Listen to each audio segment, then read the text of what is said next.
Don't be the person who tweets how many home runs Aaron Judge is on pace for. Don't do it. Just don't. You don't have to say, oh my God, he homered in his first plate appearance. That means 162. You don't have to do it. I know you feel compelled, just don't. I hope you feel compelled to join us in the basement. I'm in a great mood today. We have weird topics to talk about that I'm really into. I like weird. We have a new biggest, longest loser in all of sports, and it may be a friend of ours from the NFL. What's the worst jersey number? What is it? It is a debate that drives us. You guys had many thoughts. In all of pro sports, what are the stupidest numbers and the stupidest number that just looks unathletic and unattractive on someone's jersey? I think we have a winner. I have decided what it is, and you guys helped. Plus, the Bill Belichick hot seat stuff is so good. Belichick's going to get fired this year if he doesn't win the Super Bowl. It's awesome. It's out there. We're going to talk about it. It makes me laugh. What I love, what I hate, and what's hilarious is how we start the show.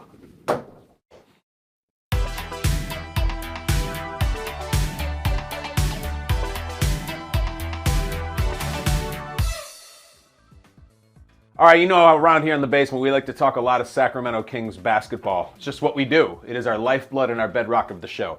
We are going to do it right now. Why am I starting this segment and the show with the Sacramento Kings? Because last night in the association, the Sacramento Kings clinched a playoff berth. The Kings are going to the NBA playoffs. And they have not done that in 17 years. 17 years.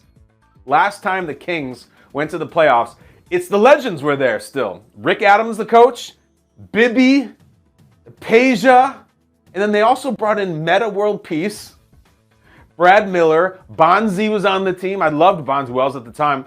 And that team 17 years ago made the playoffs. This year's team made the playoffs and snapped that drought. De'Aaron Fox is their leading scorer, and God bless them. I hope they do all kinds of things. Why do I care? Why do you care that the Sacramento Kings are in the playoffs? Because now there is a new king, so to speak, that has the current longest playoff drought in the 4 allegedly major sports: football, basketball, baseball, hockey. Do you want to hear who it is? Let me give you a rundown. Let me go from smallest loser to biggest loser. At 6 seasons since having not made the postseason in their respective sport, the Texas Rangers, the Orioles, the Red Wings. What are you guys doing, the Red Wings? And the Detroit Lions. Very close last year, the Lions, but it's been 6 years. At 7 seasons, the Royals, the Pirates, the Hornets, and the Broncos. Broncos, that's a disaster. You're a great organization. You haven't made it in 7 years. At 8 seasons since last having made the playoffs, the Detroit Tigers and the LA Angels, who have one of the best baseball players to ever live, and they can't make the playoffs. 8 seasons, 11 seasons, our runner-up in the biggest, longest loser. I hate to say it. I know there's a lot of Buffalo fans listening. The Sabres. They haven't made the playoffs in 11 years? That's terrible. I like that the Bills make it every year now, but the Sabres, 11? You're talking about this has been going on since like the early teen decade, whatever we call it? Terrible. But after the Sacramento Kings relinquished their throne of playoff droughts by cashing in and going to the postseason, the number 1 longest playoff drought in professional sports, the highest level, the biggest salaries, the best athletes, the number 1 longest streak, Jets, Jets. You are on the throne. The New York Jets have not made the playoffs in 12 years. That is longer than any of those teams I just read off. Think about some of the hashtag moribund franchises in whatever sport you're way into. Think about the teams that get made fun of. I mentioned the Lions. They were punching bag for a long time. The Jaguars, the Texans, they're expansion teams in here. Whatever is the worst baseball team, the worst basketball team, they have all made the playoffs more recently than a classic organization in the number 1 media market in the world who has taken swings and had high draft picks and fired coaches and brought in coaches. The Jets, number 1. The last time the Jets were in the playoffs. And listen, not the title game, not the Super Bowl, just a measly entry-level wild card game. The last time they were even in that. Mark Sanchez? Rex Ryan? Mark Sanchez was in like 5 teams since then, retired, started a whole media career, Rex Ryan has been sitting in the media for years now. He was an entire coach of the Bills between now and then. The Jets. And you know what? I'm not bringing it up to say same old Jets and make fun of them. It is remarkable, and I'm blown away that it's been that many years. But this is good for Jets fans. Take this. You're not second now. You're first. You're being looked at. You're being memed and gifted. And this is something that will follow you around unless you want to deal with it. Unless you want to address it head on. And knowing Robert Saleh, he will. There was a thing that was going on last year where the Jets had this divisional losing streak in the AFC East. And they couldn't beat anybody. It had mounted, and Saleh came out and talked about it. He did not hide from it. He did not say, I'm not interested in that. We're just focused on this week. No, he embraced it in the sense that we are going to destroy it. And they did. And they did. And they had a really good season, including a win over the Buffalo Bills. They got this whole thing where Brady and the Patriots have just owned them, and Belichick hates the Jets, and they win every single time. You got to deal with that some more, and you got to break this streak. Because you cannot be uttered in the same sentence above hockey teams and crappy baseball teams. You are the New York bleeping Jets. That should mean something. You have the offensive rookie of the year, the defensive rookie of the year. You're about to have a 4-time MVP. You got a coach everybody likes. You got Quinn Williams. You got all kinds of things going for you. You have to make the playoffs. You can't be at the top of crap mountain right there. That is rough. That goes back decades now with all these teams. Longest streak of suckiness. There's my English degree. 12 seasons. I love it not because I'm laughing at the Jets. I love it because I think Saleh can take it and use it and present it to the team and say this is something we are going to snap over our knee, and we're going to do it this year, and I'm ready and you're ready, and we're going to get the hell off this. Don't hide from it. Look at it. As a team, as an organization, as a fan base, being like, this is us right now. Biggest losers in the world. On the block of professional sports, and all the different sports have the different homes and the different cul-de-sacs, we're the biggest, longest losers. And I don't care. I wasn't here for that. I wasn't here 12 years ago. I don't know. You were here last year. You were here the year before. You guys never made the playoffs. Make the playoffs. Get in. Give me the self-respect of getting to a wild card game. This is not a streak about last time since someone's won a playoff game. It's been actually invited to a playoff game. Break it. Use it.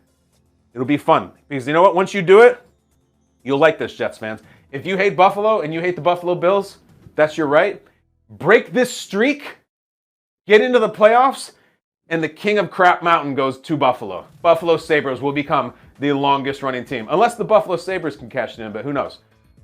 That would be a way of beating Buffalo. You beat Buffalo in football last year. This way you could actually deal them a defeat in hockey as well. Break this thing. Use it, break it. Let's stay in the AFC East, though.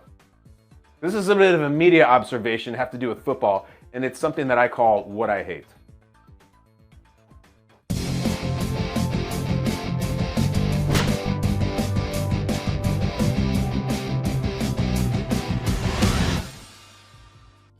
I don't want to see the words Bill and Belichick and hot and seat in the same sentence or the same tweet. I just don't want to see it. Not for years and years and years. In fact, not ever. That's the buzz right now. Ben Volen, who I greatly respect for the Boston Globe, reporting that Belichick's seat is officially hot. Here we go. All right, Ben says, his boss is losing patience. His friends are worried. His replacement is lurking. Bill Belichick's seat is officially hot for 2023. It's dramatic as hell. It's great copy. I'm riveted by it. I just don't agree with it. I don't abide it. I don't want to hear that. Let me just paint the picture a little bit, all right? There's this Gerard Mayo thing where everybody loves him. He's this great Patriots player. Everybody seems to be really impressed with him as a coach, and he seems like a rock star. Robert Kraft comes out and says there's no ceiling in his ability to be a head coach, and he'll be a head coach. I'm sure of that. I hope he's with us. I'll do everything I can to make that happen. Whoa, Mr. Kraft, that job is currently taken by a guy who has 292 wins and 6 Super Bowls. Then you have this. Belichick recently was asked, what do you say to the fans, who need assurances or what to make them feel better about Patriots football? And Belichick said, the last 25 years. Well, a couple of his former soldiers, Teddy Bruschi, Rob Ninkovich, Devin McCourty, have all criticized that comment.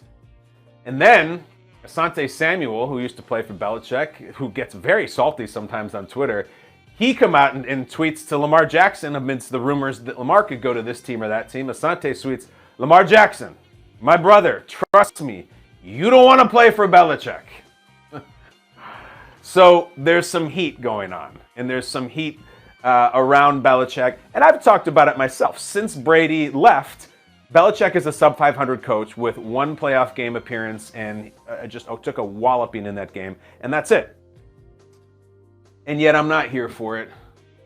Bill Belichick will not be and should not be fired in the same sense that someone else might be fired, like, I don't know, Cliff Kingsbury, because they don't make the playoffs for a certain amount of years, or they can't get the most out of X quarterback who's been drafted.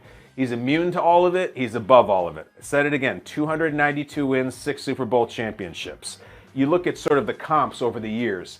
There's really very few, if any, cases of coaches of his stature and his resume who eventually ownership just said, we're going to let you go. Don Shula stepped away. John Wooden retired. Pat Summitt stepped away for health reasons. Really, the only one is a completely different era in team sports, and that was Tom Landry. Jerry Jones bought the team and straight up fired Tom Landry in his impeccably tight fedora in 1989, and Jerry Jones said he was in anguish about it, and it was one of his worst moments, but he fired him, okay? We have to look at this in a different way. Conventional thinking about, well, few years since any playoff wins, and the team didn't look good last year, and when maybe you're on the hot seat. That doesn't apply to him.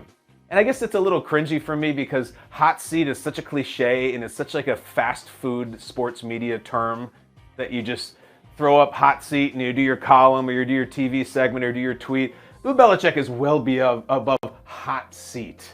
All right? That's not a thing. You look around, last year I mentioned Cliff Kingsbury was on the hot seat. A coach, Robert Saleh, will be on the hot seat if the team is not good this year, especially if they get Rodgers. Belichick isn't even on the seat. He's in the owner's box. He's standing. He owns that place. I hate the idea that, I don't know, Belichick might be out. Even John Harbaugh. John Harbaugh won 1 Super Bowl, not 6. And he had a few rough years. He had 3 straight consecutive seasons of not making the playoffs, which would be worse than what Belichick's done over the last 3 years. He did make the playoffs with a rookie quarterback. And Harbaugh wasn't let go because he was looked at as a guy who has a handle on the organization and he's a good coach and he won a Super Bowl for the team. Belichick won 6. The other comp is Saban. How many substandard seasons would Nick Saban have to have as an Alabama head coach? How many middle-tier bowl games would they have to show up in as Nick Saban or the head coach for Alabama, the school president, the athletic director to be like, you know, Nick, we're going to move on in a different direction? What? There's not an amount. He would decide when to move on. I cannot fathom a world in which Belichick goes another year, and it's been 5 years, and he's still committed, and he's still involved, and he still creates the staff, and he still puts a product out there. I don't think Robert Kraft is going to whack him. It's just not going to happen that we say Bill Belichick has been let go. I don't care if Gerard Mayo is the next Bear Bryant meets, I don't know, the greatest coach of all time, meets Bill Belichick. It's like, I could say, I don't care if Gerard Mayo is the next Bill Belichick. No, he's literally coaching under Bill Belichick.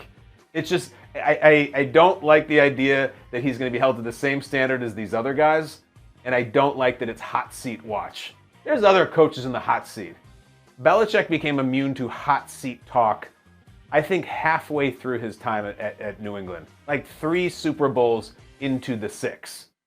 It reminds me of when Brady was starting to struggle a little bit several years ago, and when Garoppolo was still there, the On to Cincinnati press conference that Belichick gave, and someone asked if they think that he needs to examine the quarterback position. And it was a funny question, and I respect the guy who asked it, but Belichick was so offended and so belittled the question. He's like, it's Brady. We're not doing squat. I think Joe Torre got the same question about Derek Jeter at one point, too. You can't tell me that Belichick is at risk of being fired. Ben Volin is not a Ben Volin topic. It's more of a wider media topic. He just has the article, so he's extremely plugged in, and all those Boston area guys are, and I'm sure they know a million things about the nuances of the relationships between Kraft and Belichick.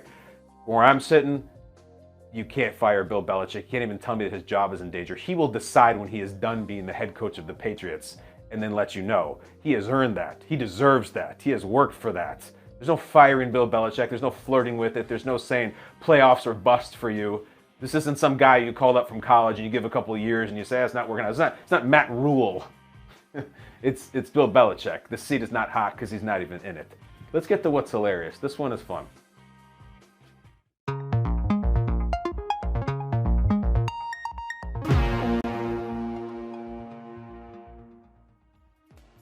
So we know that the jersey world in the NFL changed because they voted on and passed a rule that number 0 is going to be an actual NFL jersey number. I talked about it yesterday here in the basement, and I've got my 21 on today. This is my Deion Sanders Falcons jersey that I bought in 1992. Actually, I didn't buy it. My mom bought it for me because I was in 7th grade. So when you start talking about jersey numbers and 0, you start saying, this is the best jersey number. Like, how does the optics of 0 going to look? Do you like it? Are you out on it? We spend so much time watching football and so much time staring at these men with these giant numbers on their chests and their backs. Is 0 a good number? Is it a bad number? And if it's bad, could it be the worst? What is the worst jersey number? Maybe you played high school sports and you were handed a jersey with a number on it that you hated, or you got to pick a number that you love. Maybe you just love professional sports and you refer to guys and catalog them in your memory as what jersey number they were. That's kind of where I come out. So I asked you guys, and I don't want to get into it yet. I give my take first. I have a strong opinion about it that I think has been kind of changed and molded a little bit by having this discussion online. I came out strong and I said 41 is a terrible number. I don't like 41. It's just odd to me. It's one of those weird prime numbers that, I loved 40 when I was a kid because I loved Mike Allstott and my dad loved Gale Sayers and I wore 40 when I was in high school. And 41, it's just like a nice round 40 with this spare piece of change throughout, like a penny thrown at it. And so then you get the brushback when you say that because like, whoa, Alvin Kamara. And I'm like, Alvin Kamara has done a lot to change 41 because on the field, he's really fun and entertaining to watch. And he scored 6 touchdowns and he kind of made 41 his. And then there's people who come in and say, well, Dirk Nowitzki had 41. That's true. And then the older guys were like, Glenn Rice had 41. I weigh the football ones significantly heavier than basketball or baseball. Not just because I consume football more, but because it's more of your identity as an athlete when you have the helmet on and the numbers are way bigger. I just think it's a bigger deal in football. But I've kind of been talked out of the 41 because I think Kamara, even though he's on the Saints and, he's not exactly a Super Bowl champ and, he's been in some trouble and stuff, like he just scored 6 touchdowns in a game in prime time wearing 41 a couple of years ago. And it was almost like 41 had arrived. So I've moved off 41. I have a new thought though. Before I do though, I want to go through your thoughts. Worst jersey number, you can incorporate it from anywhere. I even saw some submissions from NASCAR where the numbers are massive. Worst jersey number, what do you got? I throw it out to you guys, the loyal listeners, followers of Kyle Brandt's Basement. What cracks me up about these is that you guys have so many opinions about these, strong ones. This guy, at Heisenberg, he says, numbers in the high 30s make running backs look slow. See, that's interesting. It's very interesting. I retweeted that. And Danny Woodhead chimed in and said, I believe this is true. Danny Woodhead, we're number 39. 39 is a rough number. I think we were going to talk about it ahead. But at least there's some heads of state that wore 39 over the decades that represent it. The 39 club is sparse, but there's some really powerful members of it. And I think that's funny. Like, if you took a running back and put him in 31 and then dressed the same running back in 38, you would think he would look slower. It doesn't make any sense, and yet I totally feel you. Next tweet. Worst jersey number in sports. This guy, Stevie, says, I feel like 29 is a million DBs that you can't name. That's funny.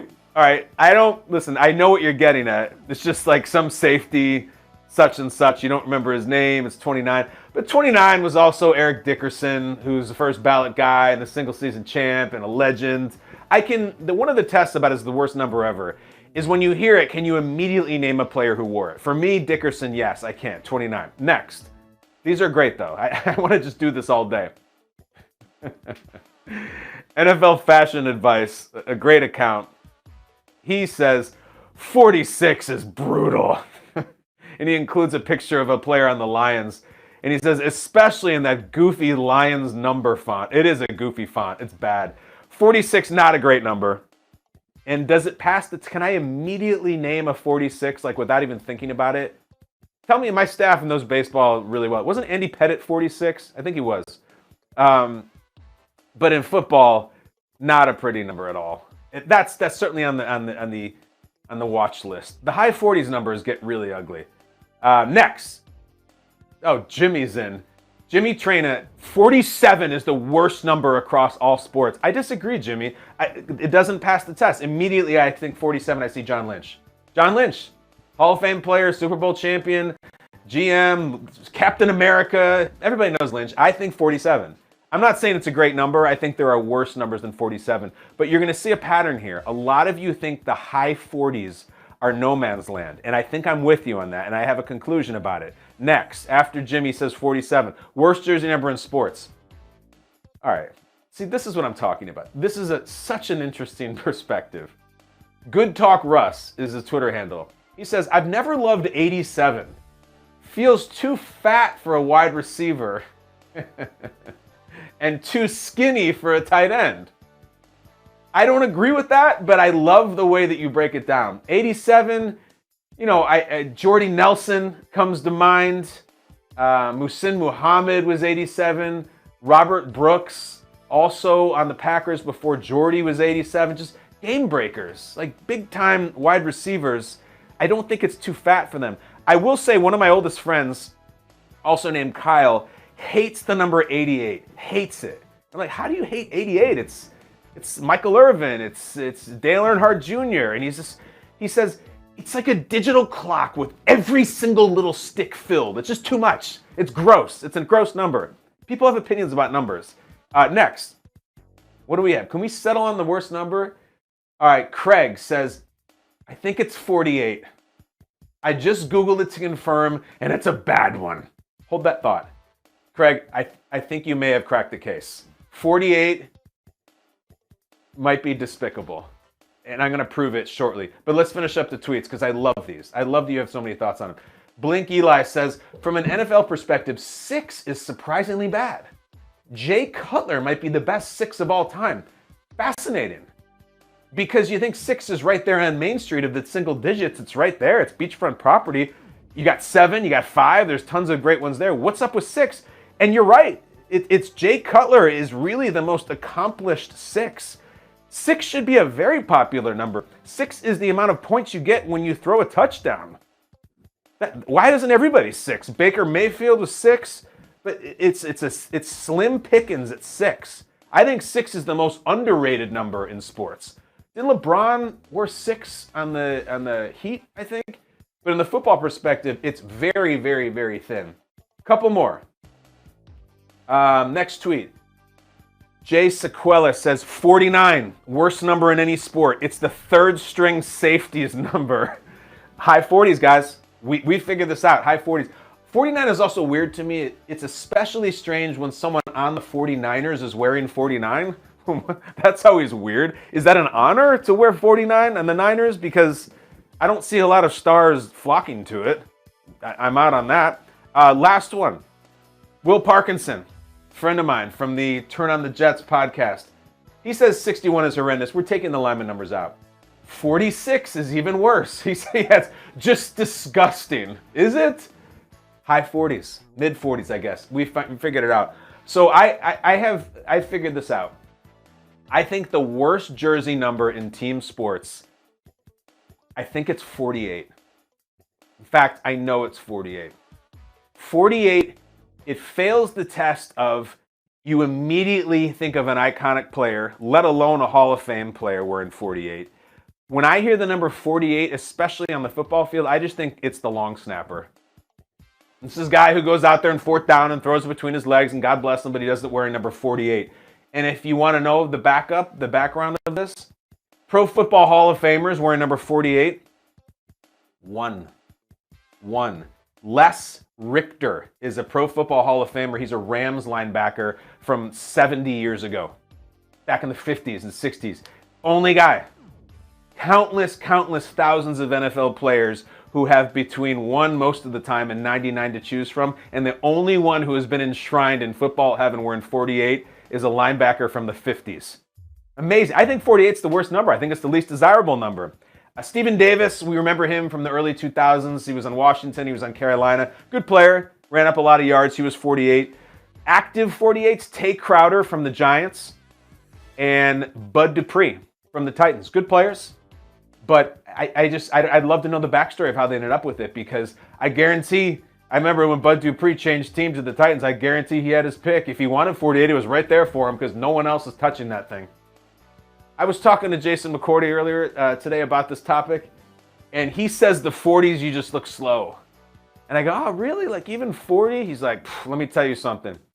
If we had a corner out there who was wearing 40, 42, 43, we would immediately test him deep. I'm laughing. I go, because of his number? He said, absolutely. You are weighed down wearing a number in the 40s. We will test you with the 9 route right off the bat, and we will see if you can actually run. Because wearing number 44, 46, certainly 48, you can't. 48, I think, is the worst jersey number. It's terrible in basketball. Absolutely awful. The greatest, most accomplished 48 in the NBA was Nazim Muhammad. Remember him, big guy? He changed uniforms, new teams 8 times in his 18-year career, only wore number 48 for 3 seasons, so even he didn't like it. There's some interesting baseball players who wore 48. The case against 48 being the worst jersey number in team sports history is baseball. Torrey Hunter, phenomenal player. One of my favorite baseball players of all time. He wore it for the Twins. Dave Stewart, I guess he was 48 with the forkball and the Intimidator. Lee Smith, longtime closer, borderline Hall of Fame, 48. Jacob deGrom, currently constantly injured, 48. And then Eric Gagne, Dodgers closer, big-time juicer, 48. That's a good crew for 48 there, but the football one is deplorable, and the baseball one is laughable. Guys, I think we have it. Make the case. If your favorite team has a 48 on it, and we've looked, the guys right now in 48, it's not taken. If your favorite team, or maybe your former ex-player wore 48 or currently wears 48, tweet this to them and say stand up for it. I don't have any slight against 48. It's a nice, beautiful, even number. Nothing really wrong with just kind of sitting there right under the half-century mark, minding its own business. But no one wants to wear it, certainly on the football field or the basketball court. And I think I know why. I think it's just kind of vague, anonymous. It looks slow. It looks heavy. It's not those cool guys in the 50s who are the classic linebackers or pass rushers. It's not the fast guys down in the 30s. And it's not one of these cool, like, I'm 44 or 40 or even 45. There's some really good players. 48. Just anonymous, vague, weak, boring. And this isn't just me saying it. Look at the guys I just mentioned. They're not picking that number. Incredible. Prove me wrong. 48. Worst number in team sports history. Take a bow. Let's get to the best producer in media history. His name is Michael Flynn with something we do called Brandt Awareness.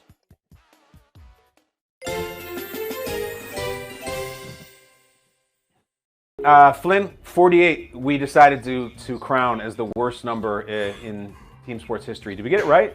We did get it right. You sold me, and then we did the research for it, and I think it's undeniable. When you think of a football player wearing 48 or any number in the late 40s, you think of linebackers who are 4th string linebackers. They start on the practice squad, then they get bumped up when someone gets hurt, then they get cut, then they're back on the practice squad, then they're back up.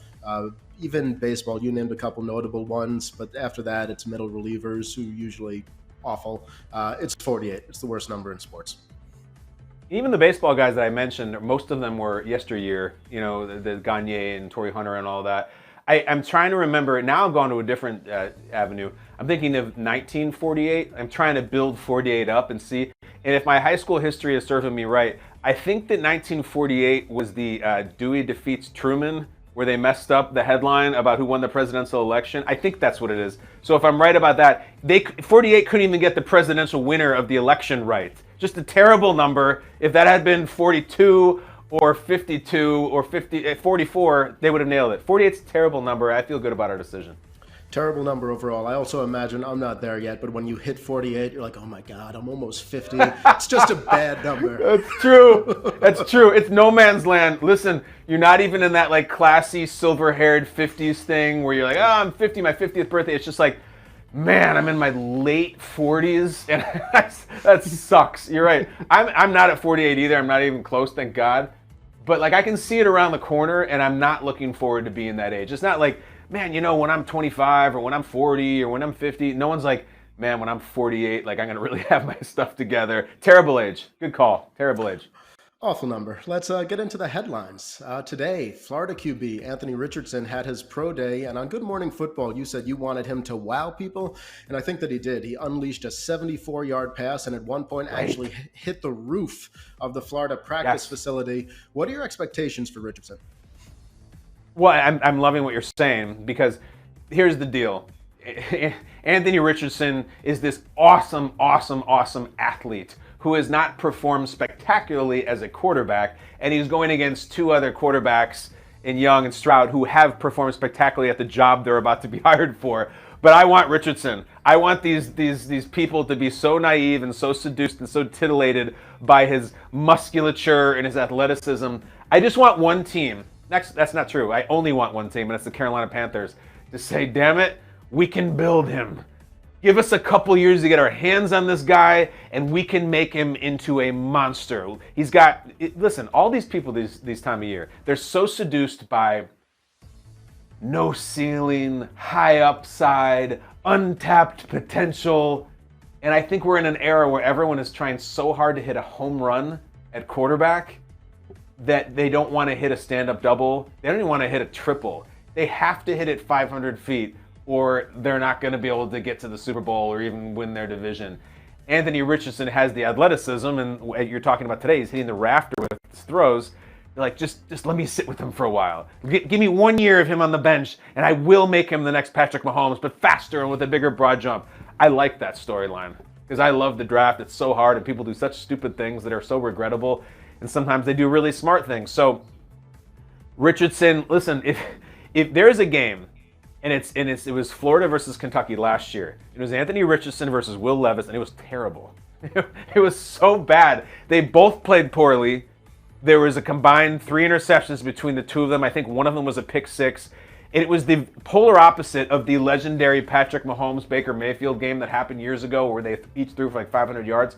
The Will Levis Anthony Richardson game is a massive piece of evidence away from drafting them this year. But I just love it. I get caught up in the nonsense and the sort of erotica of athleticism that they do at the combine, and what you're talking, throwing it 74 yards.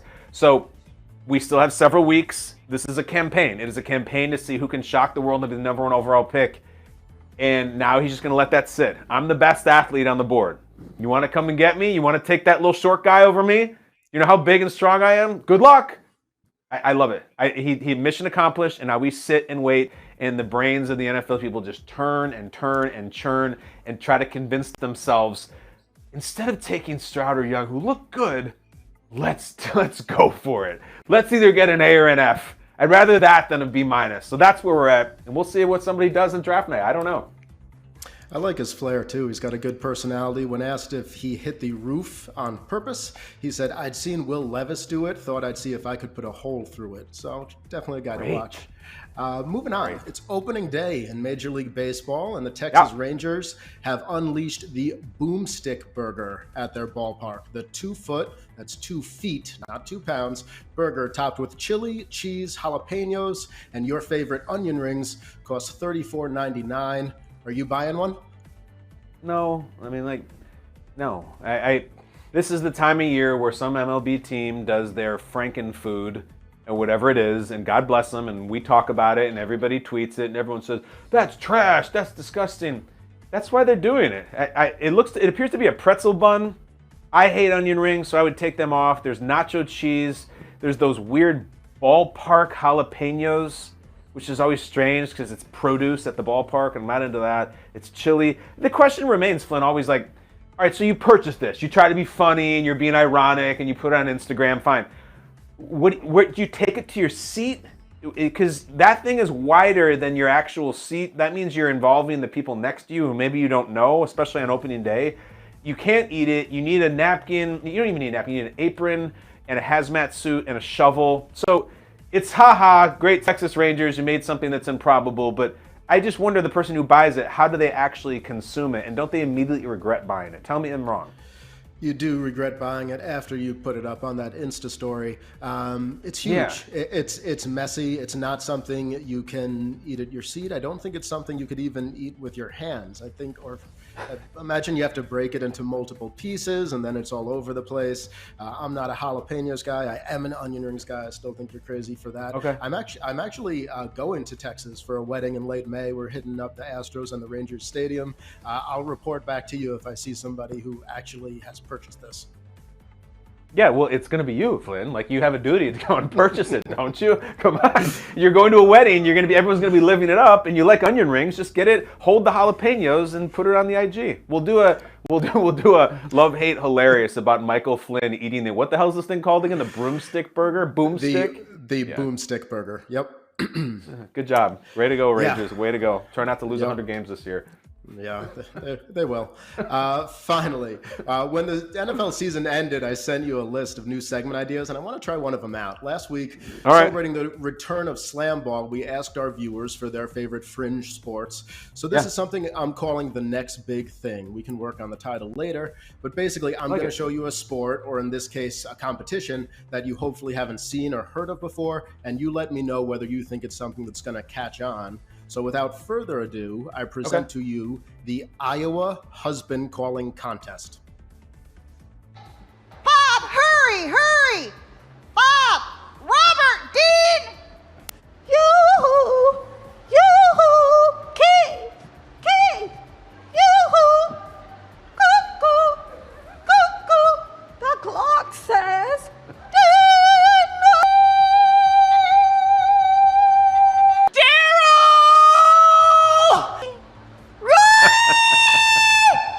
Can you hear me? You get yourself in here right now! Come on! You know you're going to be late again, and you know that I want to get there on time. Roy! Roy, Roy, Roy, Roy, Roy!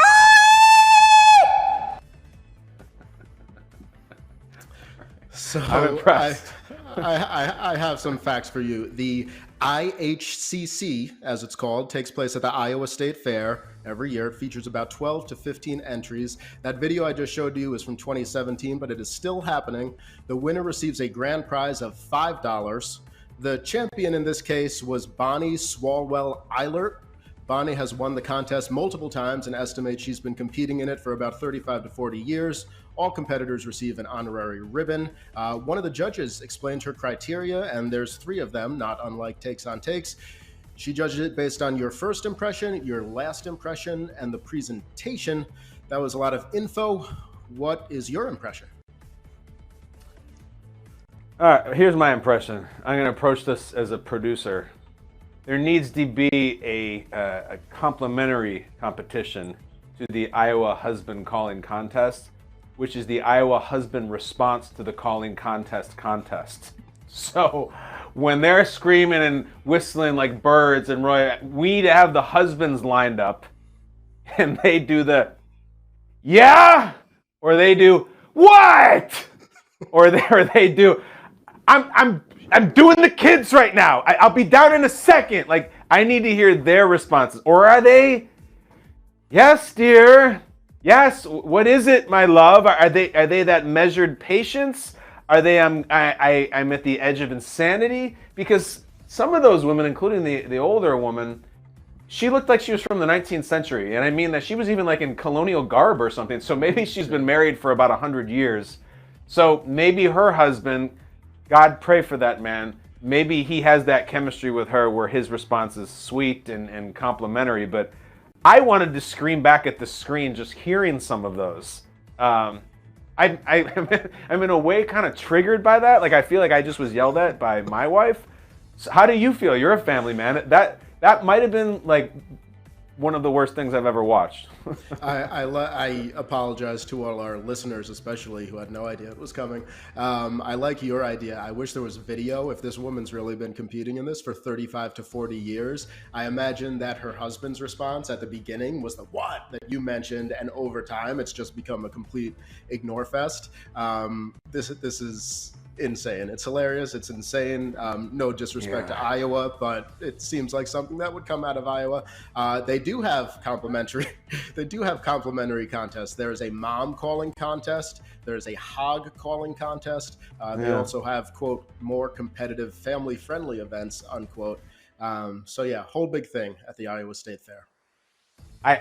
I'll just finish what you were trying to get at too respectfully. That thing was so Iowa it hurts. Like those people were like just very Iowa, and I think that's a compliment. I love Iowa. It's what was I just gonna say? I lost my train. Oh yeah, I think there should be fantasy husband calling. There should be leagues. You could have competitions. All of that. There should be jerseys. You know, there's such a nuance when your wife calls you in the house or in a store or whatever, and I mean calls out to you. And the nuance is this. If you reply, yeah, that's fine. If you reply, what? That's bad. There's a huge difference. 2 words, each 4 letters, and sometimes I'll go with a what? And not even like a what, but what? And it never goes over well. You have to say yeah. And so I'm so much into the husbands. Can you imagine these husbands having beers with their friends at the bar, and they're like, "Hey, where's Carol?" And he's like, "Oh, she's doing the husband calling. She's training for it right now." And then, sure enough, Carol does that weird ass bird call, whatever she was doing. That's rough. I need to speak to the husbands. I think the 4th place finisher, the bird call, doesn't count. That wasn't a husband call. That wasn't calling a human being. No one talks to their husband that way. That's ridiculous. But that's awesome video. I love Next Big Thing. I love it. And that may be it. I want to be the Iowa husband calling contest show of record. I want to just say that right now. Flynn, great job. Excellent job. You're getting that burger when you go there. I'm more than happy to Venmo you for it. I will expense it to Kyle Brandt Space. In the meantime, I'm going to throw a dart. Great job today. Weird show. There was a really weird show before we got to the bird call for the husband. And then I'm still a little bit shaken from that. The dart number today is 1. I threw a 1. We have random topics, 1 through 20. Whatever number I hit, there's a topic, and 1 is favorite board game. Remember when Milton Bradley used to make husband calling the game? It was awesome. Everybody loses. My favorite board game, anything with that Pop-O-Matic bubble. You get the board game out just to pop that bubble, you know, just a, and it, for some reason, some brilliant engineer designed it so that if you just pop that Pop-O-Matic bubble, it bounces the die, and you get to know if you got a 3 or a 6 or a 5. They did it for the game Sorry, which is a little bit of a downer game, but they have the Pop-O-Matic. I also like the middle of the game of Life, where they have this spinner that's very satisfying to spin. So what I'm telling you is I like the mechanisms of it.